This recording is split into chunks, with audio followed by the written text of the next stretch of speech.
Film की शुरुआत एक घर को दिखाने से होती है जहां पर हम बहुत ही डरावनी एक डीमन मॉन्स्टर की आवाज को सुन पाते हैं जो बहुत ही खतरनाक था। और इस वक्त कोई इंसान उससे बचने की कोशिश कर रहा था, वो भी बेहद डरा हुआ था। जिसके बाद हमें वो इंसान दिखाया गया जिसकी हालत बहुत खराब थी क्योंकि वो बुरी तरह जना हुआ था, जिस वजह से खून में लथपथ था और उसकी हालत तकरीबन मरने ही वाली थी। पास ही एक किताब भी पड़ी थी जो काफी पुराने वक्त की लग रही थी। इसके अलावा एक जार भी। अब ये दोनों चीजें किस मकसद के लिए थी ये फिलहाल दिखाया नहीं जाता और ये सीन यहाँ से शिफ्ट होकर आ जाता है एक लड़की सैम पर, जिसका ताल्लुक वैसे तो इंडिया से था लेकिन वो अपने मॉम डैड के साथ दूसरे मुल्क में रहती थी। और क्योंकि वो इंडिया से है तो उनके घर पर शाम को पूजा थी। सैम जब स्कूल जा रही थी तो उसकी मॉम कहती है कि पूजा की वजह से शाम को घर जल्दी आ जाना क्योंकि हमने सारी तैयारी करनी है, खाना बनाना है। जिस पर सैम का कहना था कि सॉरी मैं नहीं आ सकती क्योंकि मुझे कहीं जाना है। तभी यहाँ उसके डैड भी आ गई जो अपनी नाइट रात की ड्यूटी करके आई थी। उनसे मिलकर सैम चली जाती है। वो जब स्कूल आई तो उसका दोस्त कहता है कि चलो शाम में घूमने चलते हैं, जिस पर सैम मना कर देती है ये कह करके फिर कभी से, क्योंकि शायद आज मुझे घर जल्दी जाना पड़े, पूजा है। उसका दोस्त कहता है कि पूजा ये क्या होता है। सैम ने जवाब दिया कि ये हर साल मनाया जाने वाला हमारा त्योहार है। अब इतनी ही देर में यहाँ सैम की एक पुरानी दोस्त तमीरा आ जाती है जो भी उसकी तरह इंडियन थी और इंडिया के कल्चर, त्योहार और इसी तरह हर चीज पर उसका यकीन था। पहले ये दोनों काफी अच्छी दोस्तें हुआ करती थी पर अब ये एक दूसरे के इतने करीब नहीं थी। हमने देखा कि काफी टाइम से तमीरा अजीब हो गई थी। वो चुपचाप घबराई रहने लगी थी, किसी से बात नहीं करती, स्कूल में लेट आती थी और खाना भी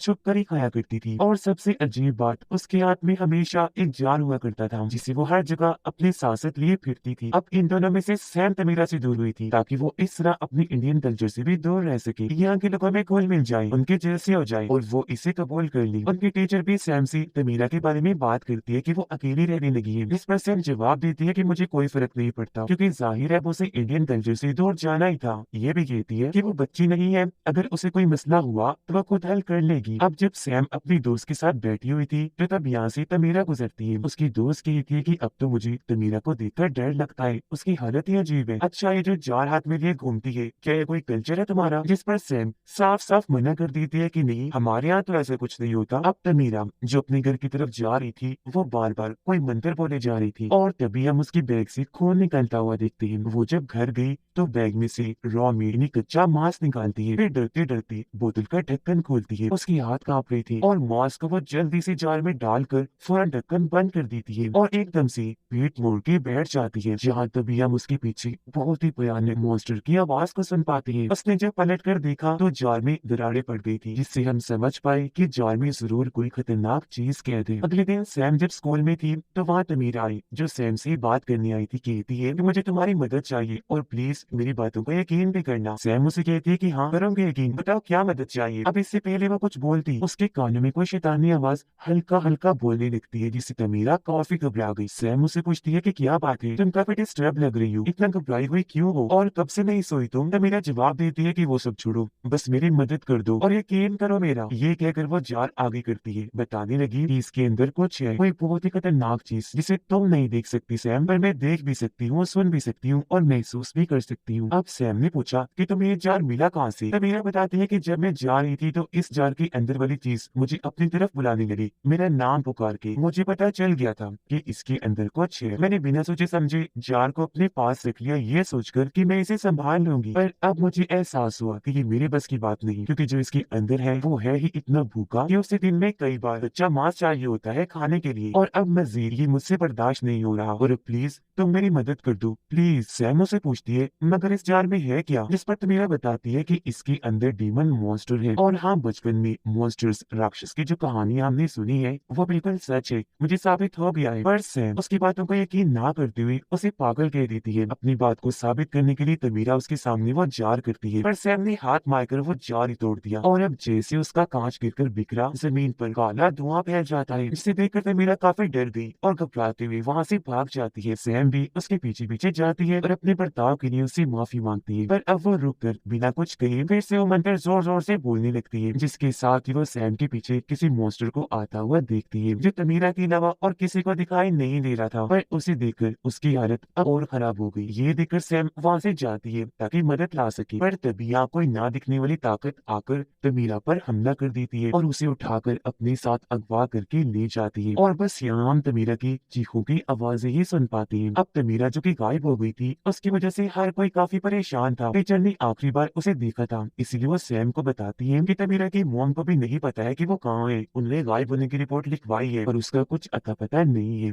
जो सुनकर वो काफी घबरा गई और जल्दी से घर आ जाती है। अब हम तमीरा को बहुत घबराया हुआ देखते हैं, जो एक जगह पर कैद थी और वो डीमन मॉन्स्टर उसके आस पास ही मंडरा रहा था और बार बार उसे पीट कर बुरी तरह मार भी रहा था, जिस वजह से तमीरा को चोटें तो लग ही रही थी, साथ ही वो जो रास्ते में जा रही थी जैसे शुरुआत वाला इंसान झुलसा हुआ था, यानी कि तमीरा को जख्मी करने वाला और उस इंसान को करने वाला ये डीमन मॉन्स्टर ही था। शाम में जब सैम अपने घर थी तो यहाँ पूजा चल रही थी, बहुत सारे लोग भी यहाँ आए हुए थे, यहाँ तक कि तमीरा की मोम भी। यहाँ सैम की मोम सबको कहती है कि आज यहाँ हम तमीरा के लिए भी दुआ करेंगे कि वो जल्दी मिल जाए। अब सारी तो दुआ करती है पर सैम नहीं करती, क्योंकि जाहिर है ये सब उसे पसंद नहीं था। वो नहीं चाहती थी कि मेरे कल्चर के बाकी लोग जो कर रहे हैं मैं भी वही करूँ। अब यहाँ एक औरत कहती है कि जैसा ऑफिसर के साथ हुआ वैसे तमीरा के साथ ना हो जाए। अब ऑफिसर का सुनकर सैम उसके बारे में अपने डैड से पूछती है, जिस पर वो कहती है कि हाँ मैं मिला था उनसे, पर पहले ही नजर में मैं समझ गया था कि उनके साथ कोई गड़बड़ है, क्योंकि वो सबसे यहाँ तक कि अपने कल्चर से भी दूर भाग रही थी। फिर मैंने उनके बेटे करण को देखा जो अपने आप से ही बातें कर रहा था, और उनके साथ हुआ क्या इसका मुझे अंदाजा नहीं। ये जानकर सैम घर से जाने लगी। उसकी मॉम कहती है कि कम से कम पूजा के दिन तो रुक जाओ, पर वो कोई बात सुने बगैर चली जाती है। वो स्कूल जाती है और उसी जगह पर आई जहाँ उसने तमीरा से बात की थी। यहाँ तमीरा की किताब पड़ी हुई थी जो उस दिन गिर गई थी, जिसे सैम उठा लेती है और अब चेक करने पर उस पे करण का नाम लिखा हुआ था, यानी कि ये किताब उसकी थी। फिर अंदर से चेक करने पर उसे काफी अजीबोगरीब चीजें देखने और पढ़ने को मिलती है। वहाँ लिखा गया था कि उसे कैद करके बर्तन या जार में ही बंद रखना होगा। 7 नंबर भी कई बार लिखा हुआ था। इसके अलावा ड्राउनी मॉन्स्टर, डीमन के ख्यालों, सपनों की तस्वीरें भी बनी हुई थी। पर यहाँ सैम को कुछ भी समझ नहीं आती। तभी उसके पास उसके दोस्त की कॉल आ जाती है, जिससे मिलने वो चली गई। वो पहले यहाँ उसे तमीरा के बारे में पूछती है, पर उसके दोस्त ने जब कुछ नहीं बताया तो वो करण के बारे में उससे पूछने लगी, जिस पर उसका दोस्त सैम को एक जगह पर लेकर गया और बताता है कि करण की कुछ महीने पहले ही मौत हो गई है और बिल्कुल यहाँ हुई थी। उसकी मौत पूरी तरह जलने झुलसने की वजह से हुई थी। पर यहाँ एक अजीब चीज नोटिस करने वाली थी कि वहाँ जलने जैसा कोई निशान, कोई काला निशान तक नहीं था, जिसका मतलब था कि वो बिना आग के जला था। जिसके बाद ये दोनों करण के खाली पड़े घर में जाती हैं, जहाँ पर उसके मॉम डैड की भी लाशें बुरी हालत में मिली थी। जी हाँ, वो सब खत्म हो गई थी। पर अब जब ये करण के कमरे में गई चेक करने तो वहाँ वही निशान बने हुए थे जैसे उस किताब में थी। पर यहाँ पर एक नया निशान ऐसा था जिसका मुंह बहुत बड़ा था और उसके अंदर से छोटे छोटे बच्चों जैसे निशान निकल के बाहर फैल रहे थे। अब बाहर ने पुलिस की आवाज आई, इसलिए ये वहाँ से चले जाती है। अब रात को जब सैम सो रही थी तो उसे तमीरा के बारे में डरावने सपने आने लगे, जिनसे डरकर वो जाग गई और जाकर अपनी मोम से बात करने लगती है। पर उसकी मोम ठीक से जवाब नहीं देती, क्योंकि पूजा वाले दिन वो चली गई थी, जिस वजह से वो नाराज थी। उसकी मोम कहती है कि उस दिन तो तुमने जो किया सो किया, पर तुम तो अपने नए दोस्तों को भी घर नहीं लाती और अपनी जुबान बोलकर उन्हें कुछ नहीं कहती। तुम आखिर क्यों पूजा, उसके खाने और अपने कल्चर से चिढ़ खाती हो? जिस पर सैम को गुस्सा आ गया। वो कहती है कि मोम, अगर हमने इसी तरह अपने कल्चर पर ही चलना था तो फिर हम इस दूसरे मुल्क में आए ही क्यों, वहीं रहना था ना। जो कहकर वो यहाँ से चली गई। वो अब अपने दोस्त के साथ फिर से करण के घर गई, क्योंकि कल रात वो किताब वहीं भूल गई थी। यहाँ आकर उसने बताया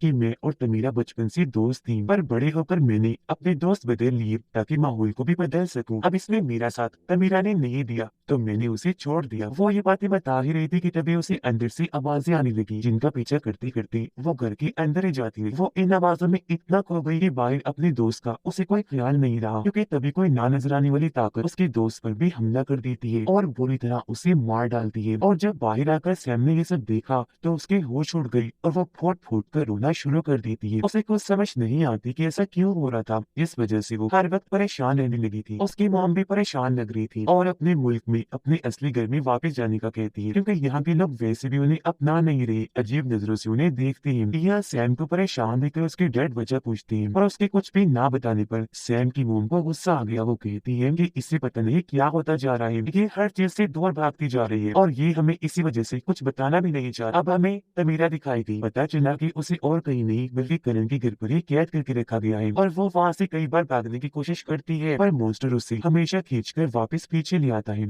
सैम जब अपने कमरे में थी तो उसे नीचे से आवाजें आने लगती है। वो जब नीचे गए चेक करने तो वहाँ उसकी मॉम रो रही थी। ये उन्हें चेक करवाती है पर ये उसकी मॉम नहीं बल्कि वही मॉन्स्टर था जिसने उसकी मॉम का रूप लिया हुआ था और अब वो सैम पर हमला करने के लिए आगे बढ़ा, जिस वजह से डरकर वो यहाँ से भाग गई, जिसके साथ ही उसकी आंख खुल गई क्योंकि ये दरअसल सिर्फ एक बुरा सपना था। पर सपने में ही सही उसने आज यहाँ उस मॉन्स्टर को देख ही लिया था। अब अगले दिन सैम स्कूल जाकर अपनी टीचर को वो सब कुछ बता देती है जो कुछ उसके साथ हो रहा था। कहती है कि मैं हर चीज से दूर होती जा रही हूँ, किसी से खास बात भी नहीं करती, और एक चीज है जो हमेशा मुझे डराती है, मैंने उसे देखा भी है, उसने ही मेरे दोस्त को मारा है। वो चीज मेरे साथ अजीब चीजें ऐसे करती है कि कभी मुझे डरावने सपने दिखाती है तो कभी उल्टे सीधे ख्याल, और मुझे पूरा यकीन है कि उस चीज ने तमीरा के साथ कुछ गलत करके उसे गायब किया है। पर ये सारी बातें सुनकर टीचर को यकीन नहीं आता, बिल्कुल वैसे जैसे पहले सैम को तमीरा की बातों पर नहीं आ रहा था। अब जैसे तमीरा को उस वक्त मॉन्स्टर दिखा था सैम को नहीं, वैसे अब यहाँ सैम को दिखने लगा था जिसे टीचर अब नहीं देख पा रही थी। पर अब सैम इतना डर जाती है कि जल्दी से यहाँ से भाग गई। सैम जब घर पर थी तो टीचर उसे कॉल करती है क्योंकि सैम को करण की जो किताब मिली थी उसके अंदर की तस्वीरें लेकर उसने टीचर को भेजी थी, जिनके बारे में जानकारी टीचर ने निकाल ली थी। और अब वो सैम को बताती है कि वो चीज जिसके बारे में तुम बात कर रही थी वो असल में एक डीमन मॉन्स्टर है जो दरअसल ईस्ट इंडिया से है। ये इतने खतरनाक और बुरे मॉन्स्टर से ये कच्चा मांस खाने के बाद आत्मा को भी निगल जाती है। इन्हें ज्यादातर किसी ढक्कन वाले बर्तन या जाल में कैद किया जाता है। अब पहले के बड़े लोग जो गुजर गए हैं वो इन डीमन मॉन्स्टर्स को कैद करने के लिए बर्तन और जाल की जगह खुद वो बन जाया करती थी और इन डीमन मॉन्स्टर्स को अपने अंदर कैद कर लिया करती थी। पर ये काम काफी रिस्की था, इसलिए जार और बर्तन को ही बेहतर समझा जाता है, जिससे हम समझ पाए कि तमीरा के पास जो जार था उसमें वो मॉन्स्टर कैद था। पर सैम ने वहाँ ये गलती कर दी कि इसने जार ही तोड़ दिया जो अब तक मॉन्स्टर को कैद करके रख रहा था। अब एक तो तमीरा उसे संभाल नहीं पा रही थी, ऊपर से सैम ने वो तोड़कर गड़बड़ कर दी। यह डरते हुए सैम भी अपने टीचर को बताती है कि इसी वजह से हर वक्त तमीरा वो जार अपने साथ लिए फिरती थी ताकि वो मॉन्स्टर आजाद ना हो जाए, और अब वो मॉन्स्टर मेरे साथ ऐसा कर रहा है। जिस पर उसकी टीचर कहती है कि तुम परेशान ना हो, मैं आ रही हूँ, मिलकर इसका कोई हल निकालती है, जिस पर सैम भी मान जाती है। अब सैम जो काफी परेशान थी अपनी मॉम के पास जाती है, ये रोने लगी तब उसकी मॉम सैम को संभालती है। सैम कहती है कि डीमन मॉन्स्टर्स की जो कहानियां हमने सुनी वो सब सच है, तो जरा आप बताएं कि ये सब होता क्यों है, कैसे है और इंसान को क्या करना चाहिए। जिस पर उसकी मॉम बताने लगी कि कहानियों के मुताबिक दिल में कभी भी नफरत जैसी गलत चीजें नहीं रखनी चाहिए और ना ही इंसान ऐसा महसूस करे कि वो अकेला है, क्योंकि ये जो बुराई है ये डीमन मॉन्स्टर ये इसी चीज का फायदा उठाता है। ये इंसान की इसी कमजोरी पर जीता है। वो पहले इंसान की आत्मा को कमजोर करता है, जिसके बाद उस इंसान की सोच पर काबू करके उस पर वार करता है और उस इंसान को उसके अपने चाहने वालों से दूर कर देता है, जिसके बाद वो इंसान जो उसकी मदद कर रही होती है वो उन्हें भी खत्म कर देता है। और बिल्कुल ये सब सैम के साथ भी हो रहा था, यानी कि उसकी सोच उसके हिसाब से ना चलकर काफी धुंधली हो गई थी। उसके फैमिली के डरावने सपने दिखाकर मॉन्स्टर सैम को उसके घर वालों से दूर कर रहा था। सैम के दोस्त को तो उसने मार ही दिया था जो उसकी मदद कर रहा था, और अब वो टीचर के पीछे बढ़ जाएगा। यानी ये मॉन्स्टर इंसान को पहले सबसे अलग करता है और फिर उस पर वार करता है, क्योंकि इस तरह अकेलेपन में उस इंसान के दिमाग में बुराई पलती रहेगी और वो अकेले होने की वजह से कमजोर होगा। तो मॉन्स्टर के लिए उसके मांस को खाना और आत्मा को निगलना आसान होगा। अब यहाँ सैम सोचती है कि इसका मतलब है कि करण और उसकी फैमिली और किसी से नहीं बल्कि इस मॉन्स्टर से ही भाग रही थी। पर फिर वो यहाँ आ गई जिनका पीछा मॉन्स्टर ने फिर भी नहीं छोड़ा। वो भी यहाँ आ गया और उनकी पूरी फैमिली को खत्म कर दिया। पर वो फैमिली जैसे तैसे उसे जार में बंद करने में कामयाब हो गई थी, जिसे फिर तमीरा ने ले लिया। पर जार टूटने पर वो तमीरा को अपने साथ ले गया और अब वो सैम के पीछे पड़ा हुआ है, क्योंकि ऐसे वो एक के बाद एक अपना शिकार लेता है। उसके मॉम कहती है कि वो डीमन मॉन्स्टर एकदम अपने शिकार पर हमला नहीं करता, बल्कि कुछ टाइम उसे चाहिए होता है। वो हर डीमन की तरह पहले उस इंसान को परेशान करता है, कमजोर करता है, जिसके बाद वो उसकी आत्मा को निगलता है। अब सैम करण की किताब को देखती है। यह गौर करने पर उसे 7 नंबर का मतलब पता चल जाता है, जो थे 7 दिन, जिसका मतलब था कि आज रात वो डीमन मॉन्स्टर तमीरा को खा जाएगा, क्योंकि उसी भी तो 7 दिन हो गए थे गायब हुए। ये सोचकर सैम कहती है कि मैं तमीरा को बचाने जाऊंगी। उसकी मॉम कहती है मगर तुम अकेली उस डीमन मॉन्स्टर से नहीं लड़ सकती, वो बहुत खतरनाक है, तुम्हें मौके पर ही खत्म कर देगा। ये सुनकर सैम डीमन मॉन्स्टर से लड़ने के लिए दुआ करने लगी और यहाँ उसकी मॉम सैम की मदद करती है, उसे पूजा का थोड़ा सा खाना भी देती है और अच्छे से तैयार भी करती है। और यहाँ पहली बार सैम अपने कल्चर के मुताबिक पूरी तरह तैयार हुई थी। उधर टीचर जब अकेली थी तो उस पर डीमन मॉन्स्टर हमला कर देता है, उसे काफी बुरी तरह मारता है, जिससे वो जख्मी हो गई क्योंकि वो उसकी जान लेना चाहता था। और उधर सैम को याद आया कि करण डीमन मॉन्स्टर को जार में कैद करते करते ही मरा था, जिसका मतलब कि किताब में यही कहीं वो मंत्र लिखा होगा जिसे के मॉन्स्टर को कैद किया जाता है। बहुत जल्द इन्हें वो मंत्र मिल भी गया जिसे अब ये दोनों मिलकर पढ़ने लगती हैं, जिससे हुआ ये कि डीमन मॉन्स्टर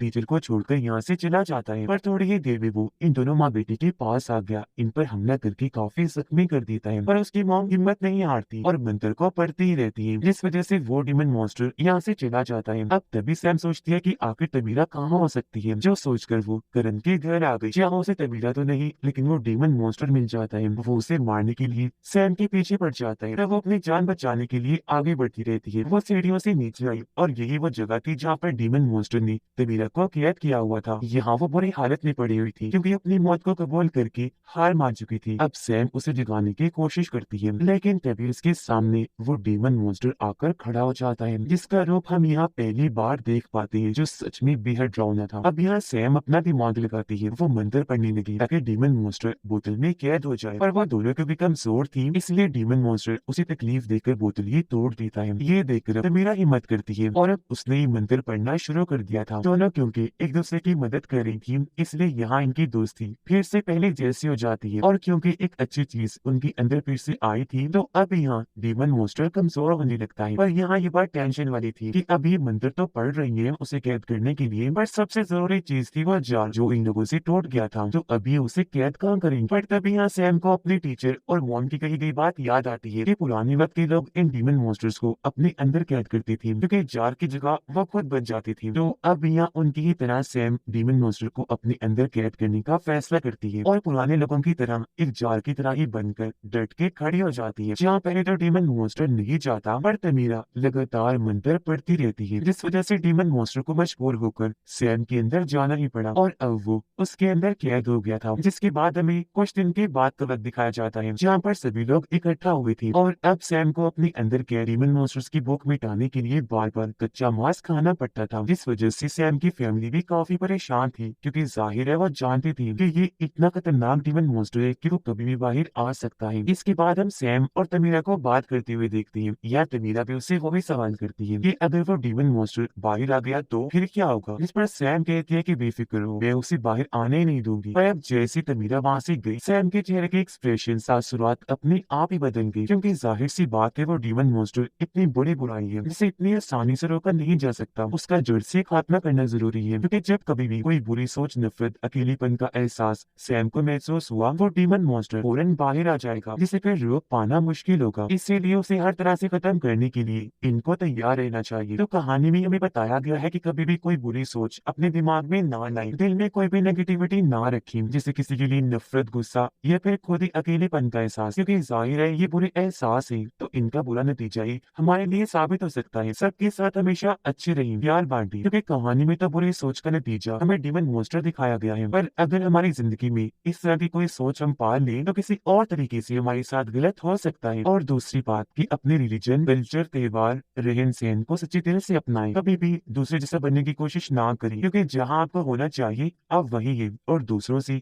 कई गुना बेहतर है, क्योंकि आप बेशक जितनी मर्जी कोशिश करें आखिर में आपको वही चीज अपनानी होगी। और इसी के साथ ये कहानी इधर ही खत्म हो जाती है।